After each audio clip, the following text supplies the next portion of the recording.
Okay, so you think you understand Costco. You pay a membership fee, walk into what looks like an oversized warehouse, buy groceries in quantities that seem almost ridiculous, leave with a cart full of products, and somehow spend far more than you originally planned. On the surface, it seems simple.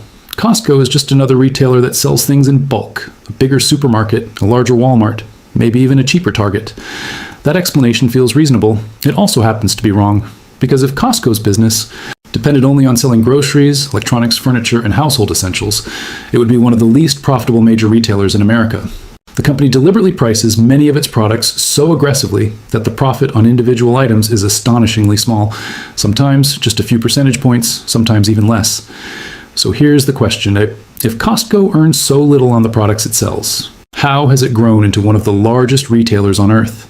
How has it built hundreds of warehouses across multiple countries, attracted well over 100 million cardholders, and generated hundreds of billions of dollars in annual revenue?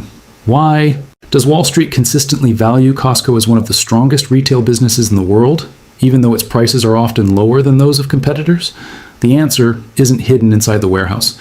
It begins before you ever walk through the entrance. The moment you hand Costco money for the privilege of shopping there, the economics of the business become completely different from almost every other retailer. Costco doesn't begin the relationship by asking you to buy something. It asks you to become a member. That single decision changes everything. Most retailers spend enormous amounts of money trying to convince customers to return. Television advertisements, digital marketing, coupons, seasonal discounts, loyalty programs. Costco takes a completely different approach. Instead of paying customers to come back, Costco asks customers to invest in the relationship first. That annual membership fee creates something incredibly valuable: commitment. Once you've already paid to shop somewhere, your behavior changes. You naturally want to make the most of that membership. Instead of wondering where to buy your groceries this week, you begin thinking, I'm already paying for Costco. I should probably shop there. One small annual payment quietly influences dozens of shopping decisions throughout the year. And that's exactly what Costco wants, because every additional visit creates another opportunity for you to fill a shopping cart. The membership isn't simply another source of revenue. It's the foundation of the entire business model. But here's where things become even more interesting. Imagine two retailers selling the exact same television. Retailer A buys the television for $900 and sells it for $1,100. Retailer B buys the same television for $900 but sells it for only $930. At first glance, Retailer A appears to have the smarter business. They're making far more money on every sale. Costco intentionally chooses the second model. It accepts dramatically lower margins than many traditional retailers. Why would any company willingly make less money on every product? Because Costco isn't trying to maximize the profit from one transaction. It's trying to maximize the lifetime value of one member. Once you understand that difference, nearly every decision inside the company starts making sense. The unusually low prices, the limited product selection, the massive package sizes, the warehouse design. Even the famous $1.50 hot dog and soda combo. None of those decisions exist in isolation. They're all connected. They're parts of one carefully engineered economic system, and over the last 4 decades, that system has quietly become one of the most successful retail models ever created. But before we can understand why the membership is so powerful, we first need to understand why Costco intentionally built stores that don't feel like stores at all. Because those giant concrete buildings with products stacked on industrial pallets aren't designed that way to save money. They're designed that way to change the way you shop. Walk into a traditional supermarket and you'll immediately notice something. Bright signs, decorated shelves, end-of-aisle promotions, hundreds of brands competing for your attention. Everything is designed to make the store feel comfortable. Costco does almost the opposite. Concrete floors, industrial steel racks stretching toward the ceiling, products sitting on shipping pallets, minimal decoration, very few signs. At first glance, it almost feels unfinished, like you're shopping inside a distribution center instead of a retail store. Most people assume this is simply a way to reduce construction costs. And it is, but that's only half the story. The warehouse doesn't just save Costco money, it changes the psychology of every customer who walks through the door. Retailers have understood something for decades. The longer customers stay inside a store, the more likely they are to spend money. Costco embraces that idea in a unique way. Unlike many supermarkets where you can quickly find exactly what you need and leave within 10 minutes, Costco rarely offers that convenience. The layout encourages exploration. You come in for paper towels, you leave with a television, a kayak, a giant box of snacks, and somehow a seasonal decoration you never planned to buy. None of this happens by accident. Costco deliberately rotates merchandise throughout the warehouse. Products that occupied one aisle last month may appear somewhere completely different today. That forces members to walk through much more of the building. Every extra aisle becomes another opportunity to discover something unexpected. Retail experts sometimes call this the treasure hunt experience. Customers never know exactly what they'll find. One week, it's luxury watches. The next, it's imported chocolate, then outdoor furniture, then high-end cookware. Many of these products arrive in limited quantities. When they're gone, they're gone. That creates urgency. Instead of thinking, I'll buy it next month, customers often think, if I don't buy it today, it probably won't be here tomorrow. Scarcity is one of the oldest psychological principles in retail. Costco uses it exceptionally well. The company doesn't need massive advertising campaigns telling customers about weekly specials. Members advertise the experience to each other. Someone discovers an incredible deal. They tell friends, photos appear on social media, people make an extra trip to the warehouse, hoping to find the same bargain. Every visit increases traffic. More traffic increases sales. And because members have already paid to shop there, they're far more willing to stop by just to look. That single decision often becomes a shopping cart worth hundreds of dollars. The product selection itself is equally unusual. Walk into a typical supermarket, and you'll often see dozens of nearly identical choices. 20 brands of peanut butter, 30 breakfast cereals, multiple shelves filled with different versions of the same item. Consumers call that variety. Businesses call it complexity. Every additional product requires shelf space, inventory, warehousing, forecasting, supplier negotiations, transportation, employee time. Those costs quietly add up. Costco removes much of that complexity. Instead of offering 50 different options, it often chooses only 2 or 3, one nationally recognized brand, one premium alternative, and very often its own private label. That decision dramatically simplifies inventory management. Larger orders from fewer suppliers improve purchasing power. Warehouses become easier to manage. Products move faster. Storage costs decline. Cash flows back into the business more quickly. Every operational improvement supports the same objective: keep costs lower than competitors, because lower operating costs allow Costco to keep product prices lower. Lower prices attract more members. More members generate more sales. Higher sales create greater purchasing power with suppliers, which lowers costs even further. It's a cycle that becomes stronger as the company grows. But perhaps the smartest decision Costco ever made wasn't reducing the number of products. It was creating a brand that many customers now trust as much as, and sometimes even more than, the biggest household names in the world. A brand that quietly transformed Costco from simply being a retailer into one of the largest consumer goods companies on the planet. That brand is called Kirkland Signature, and understanding why it exists explains another major piece of Costco's economic machine. Walk through almost any Costco warehouse long enough, and you'll start noticing something unusual. The name on many of the products isn't Coca-Cola, or Kellogg's, or Duracell. Instead, it's a name that doesn't sound like a global consumer brand at all. Kirkland Signature. At first glance, it looks like just another private label. Almost every major retailer has one. Walmart has Great Value. Target has Up and Up. Amazon has Amazon Basics. So why is Costco's different? Because Kirkland isn't designed to be the cheapest option on the shelf. It's designed to be the smartest one. Most private labels compete by lowering quality just enough to offer a lower price. Costco took the opposite approach. Its goal wasn't simply to make products that cost less. It wanted members to believe they were getting national brand quality without paying national brand prices. That difference completely changed how customers viewed the brand. Today, millions of shoppers walk into Costco specifically looking for Kirkland products, not because they're cheaper, but because they trust them.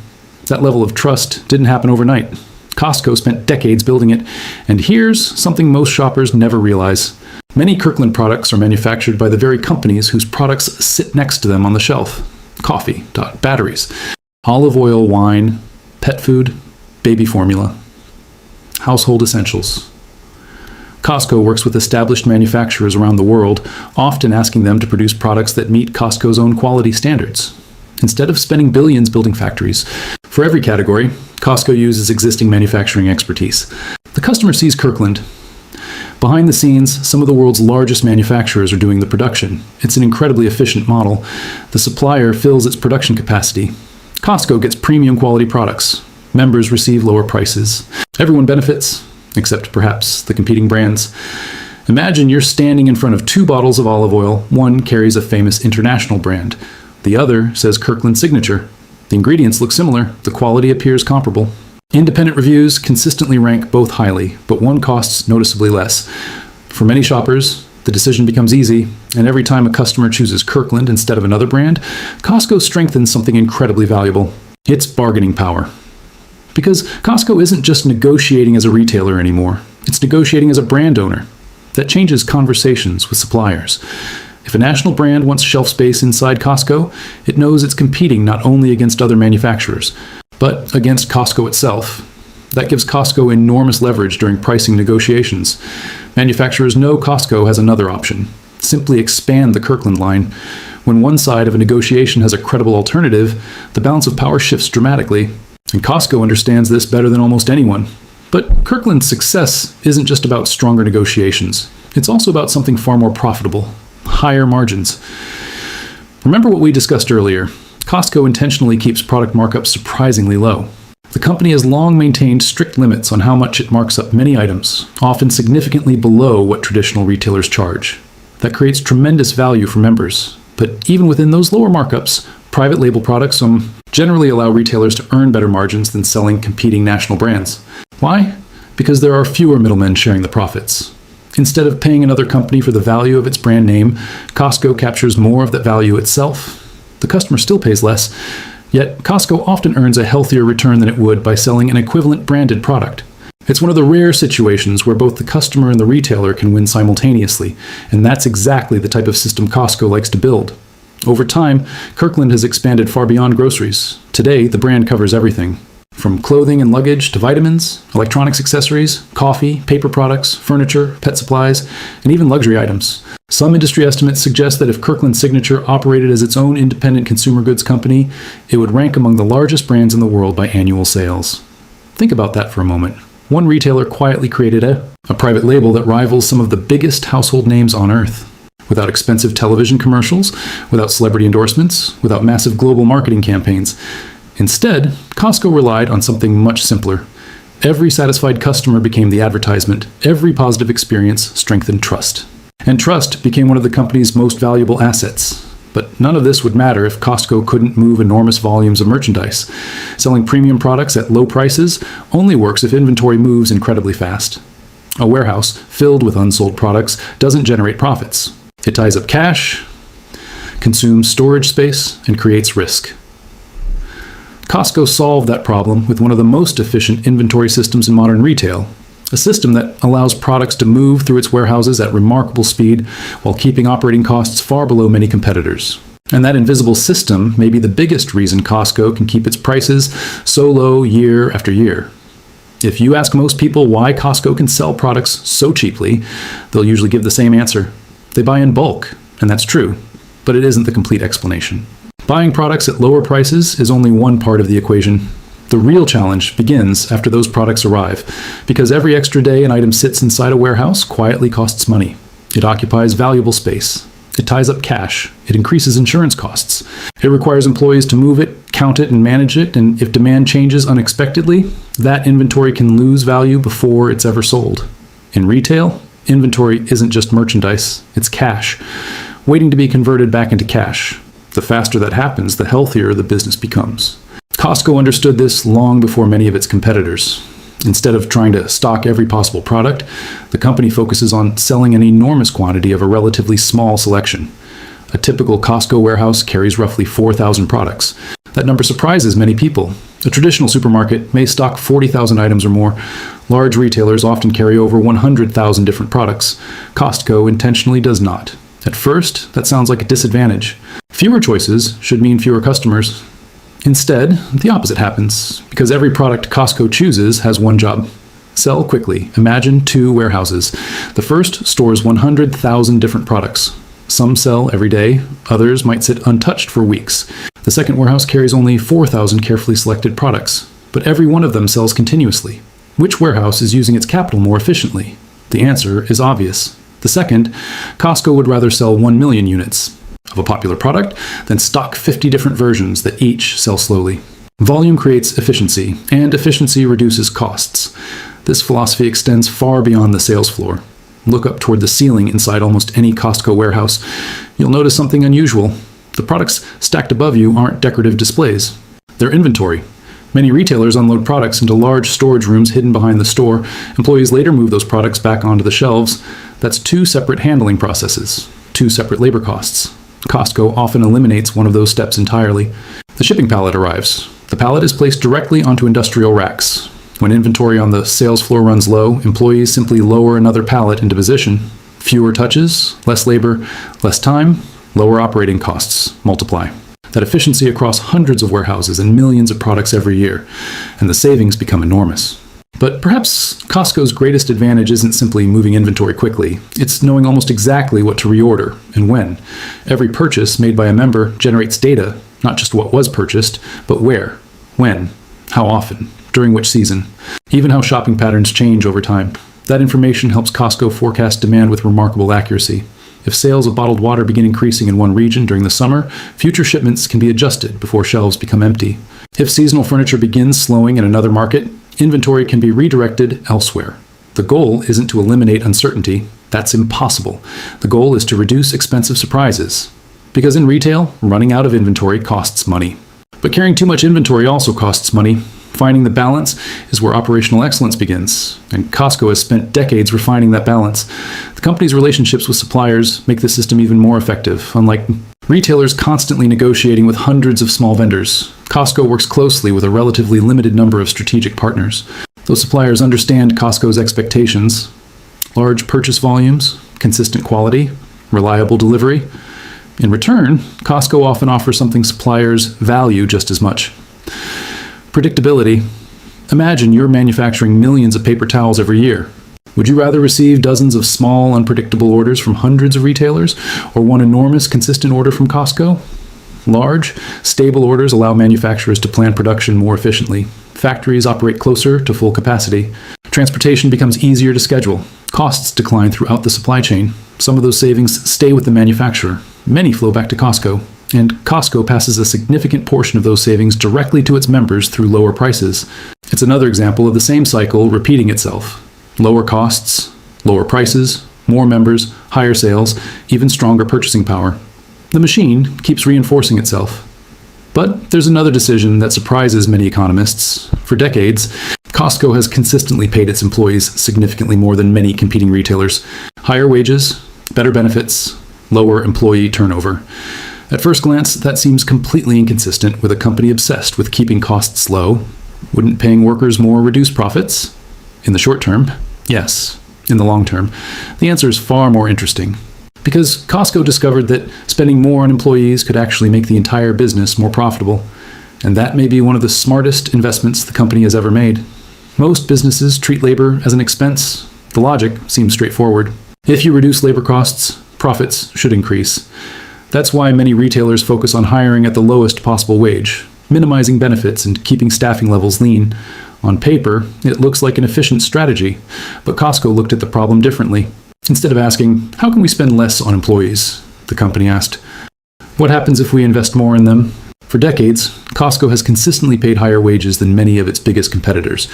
It has also offered stronger benefits, clearer career paths, and a work environment that encourages employees to stay for years rather than months. At first, this appears to contradict everything we've discussed so far. A company obsessed with reducing costs is willingly spending more on payroll. Why? Because Costco isn't optimizing for today's paycheck. It's optimizing for long-term efficiency. Think about what happens when employee turnover is high, workers leave, new. Employees need to be hired. They must be interviewed, trained, supervised.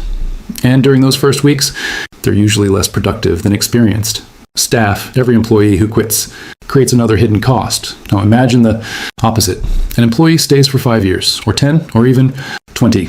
That person understands the warehouse, knows where products are located, works faster, makes fewer mistakes, provides better customer service, and can help train new team members. That experience compounds over time, just like interest in a savings account. Costco benefits from that compounding effect every single day. The company consistently reports employee turnover rates that are significantly lower than much of the retail industry.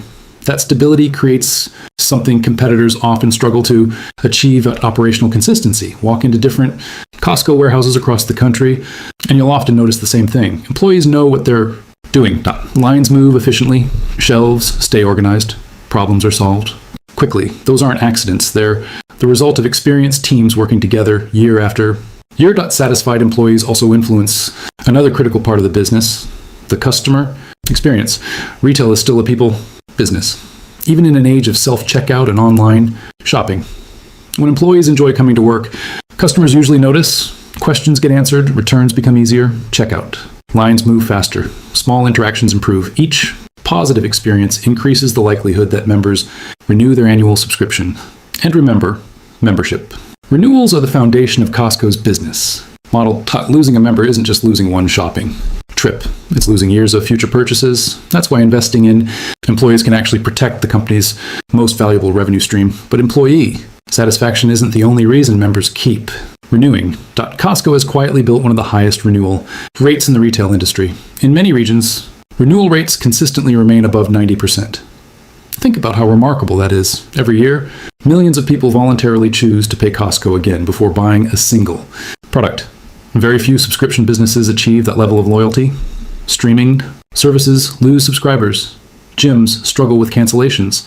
Retail loyalty programs often go unused. Yet Costco continues convincing members that paying another annual fee is worthwhile. How? Because every shopping trip reinforces the same message. You're saving more than your membership costs. Imagine paying $60 or $70 for a yearly membership. Now, imagine saving that amount after just a few shopping trips. From that point forward, every additional purchase feels like extra value. Whether that's completely accurate for every customer isn't even the most important part. What matters is perception. Members believe they're consistently getting exceptional deals. That belief keeps them coming back. Psychologists call this commitment and consistency. Once people invest in something, they naturally want to justify that investment. Every Costco visit becomes another reason to believe purchasing the membership was the right decision. It's an elegant feedback loop. The membership encourages shopping. Shopping reinforces the value of the membership. That perceived value increases renewal. Rates up. Renewals provide predictable cash flow. Predictable cash flow allows Costco to continue offering lower prices, which creates even more value for members. The cycle repeats itself year after year. It's one of the strongest self-reinforcing business models in modern retail. But despite all of these advantages, Costco isn't invincible. No. Business is changing consumer habits. E-commerce, inflation, global, supply chain disruptions, economic slowdowns. All of these forces have the potential to challenge even the world's most successful retailers. So the final question is this: can Costco's economic model continue working over the next decade? Has the company already reached the limits of its success? Because the answer reveals the biggest lesson every business can learn from Costco's remarkable story.